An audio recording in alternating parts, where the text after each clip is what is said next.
On en compte 79 sur tout le territoire haut-normand, ces associations pour le maintien d'une agriculture paysanne, des communautés de consommateurs qui s'engagent pour une agriculture locale, économiquement viable, socialement équitable et écologiquement durable. Bonjour à tous, aujourd'hui dans le MAG, je reçois Agnès Langin, présidente de l'AMAP Les Paniers de Bernay, ainsi que Jean-Marie Lefrançois, secrétaire de cette même AMAP. Bonjour. Bonjour. Alors une AMAP, je l'ai dit, c'est une association pour le maintien d'une agriculture paysanne. Autrement dit, c'est une organisation destinée à préserver l'environnement. Agnès, pouvez-vous nous en dire un peu plus sur les AMAP et nous présenter les Paniers de Bernay ?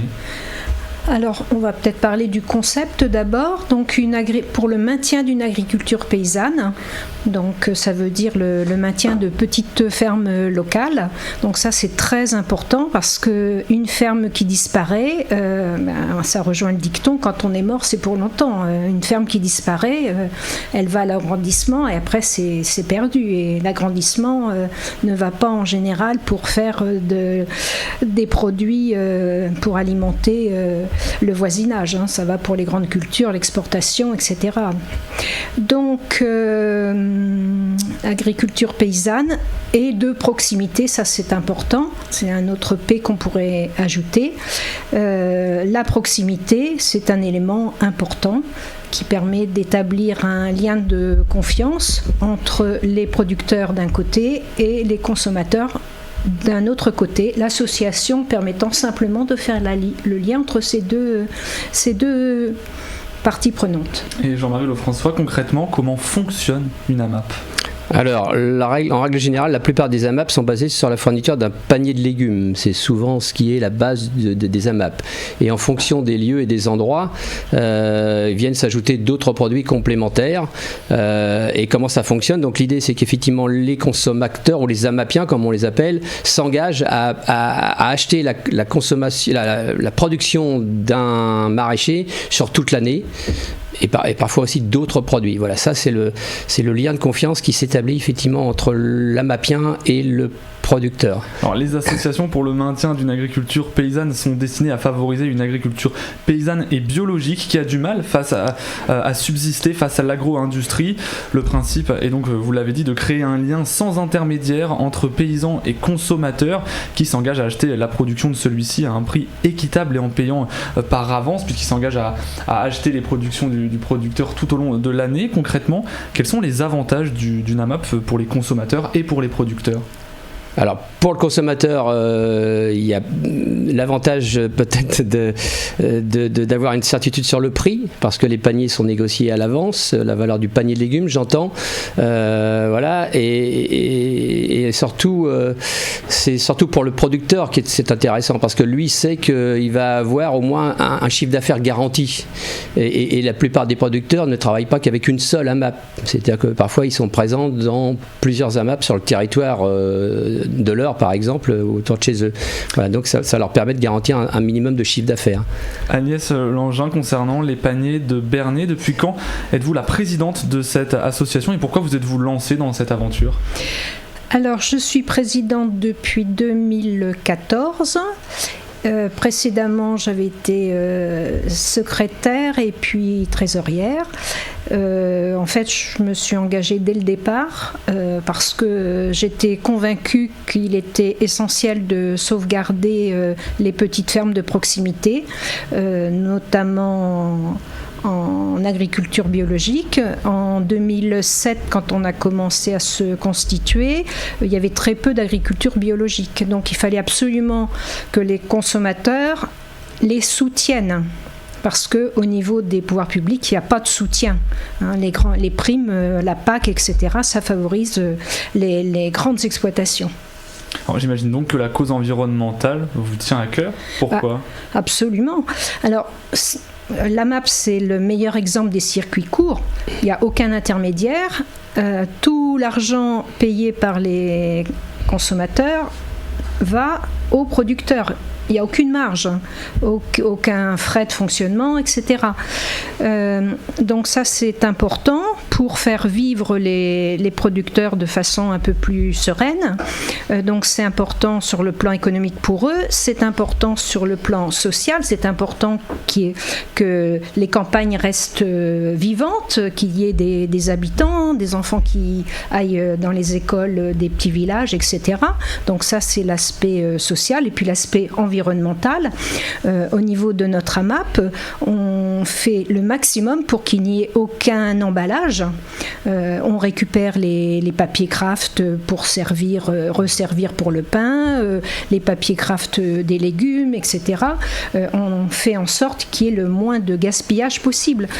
Vous évoquez des circuits courts. Selon le site LSA Conso, 64% des Français assurent privilégier les produits locaux lors de leurs courses, mais cela ne signifie pas forcément qu'ils privilégient les commerces de proximité. Comment expliquez-vous qu'ils privilégient les produits locaux sans forcément privilégier les circuits courts et les commerces de proximité ? Disons que les grandes surfaces font beaucoup de communication sur par exemple, les produits locaux, par exemple, les producteurs locaux, mais ça c'est pour attirer davantage de consommateurs ou se donner une bonne image environnementale.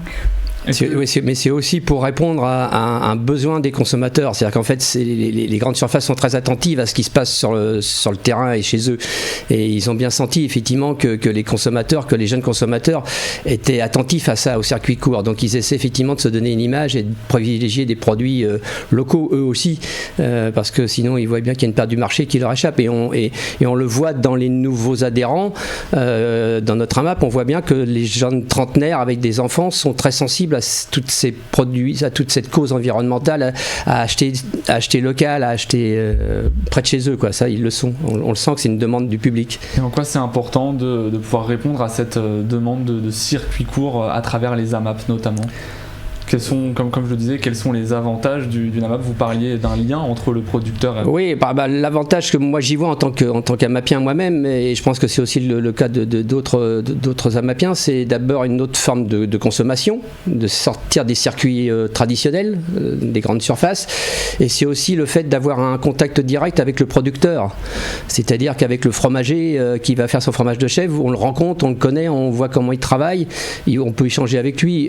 Les gens qui nous fournissent les pommes, ils vous expliquent pourquoi ils ont eu beaucoup de pommes, pourquoi ça n'a pas bien marché, et vous avez aussi une histoire derrière ce produit que vous pouvez ramener chez vous dans votre panier, que vous ramenez à votre maison. Donc quand on achète une pomme auprès d'une AMAP, on repart pas que avec une pomme, on repart aussi avec une histoire. On repart avec une histoire et avec voilà, c'est ça, tout à fait, oui. Donc en rejoignant le réseau des AMAP, on devient ce que l'on appelle un consomme-acteur.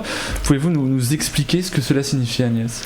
Alors disons que le véritable consomme-acteur, entre guillemets, c'est celui qui n'est pas seulement là pour acheter des bons produits, ça c'est important bien sûr, mais il est là aussi dans les cas de coups durs éventuellement. Le maraîcher il peut avoir besoin d'un petit coup de main pour soit monter une serre, soit aider à planter des poireaux, des céleris. Ce qui a été fait il n'y a pas longtemps chez nous, où notre maraîcher a lancé un appel pour savoir s'il pouvait avoir un coup de main pour planter les poireaux, et il y a quelques AMAPiens de chez nous qui sont allés un dimanche matin planter les 1500 ou 2000 poireaux qu'il y avait à planter. Voilà, ça c'est un consomme-acteur, c'est-à-dire qu'il est à la fois consommateur mais aussi acteur et en soutien aux producteurs. C'est là aussi où on a du lien social qui se fait.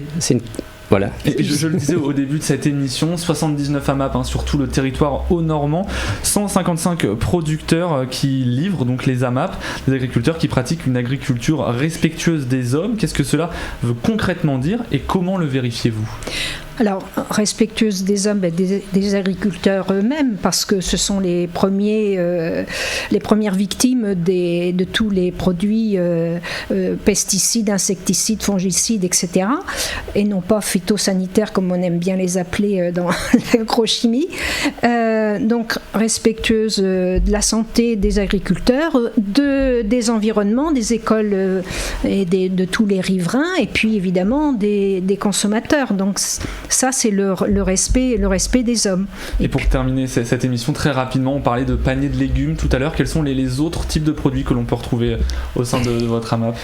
tout ce dont on a besoin pour son repas. Voilà, c'est ça. Aussi bien des colis de poulet, de porc, du pain, des fromages, des œufs, des produits laitiers, du cidre, de chèvre fromage aussi, de chèvre. Voilà, il y a beaucoup de choses qui sont propres.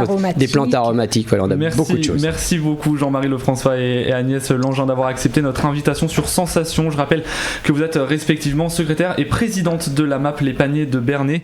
Pour plus d'informations, rendez-vous sur la page Facebook de la MAP et sachez que vous pouvez aussi retrouver cette émission en podcast audio et vidéo sur notre site et notre application Radio Sensation.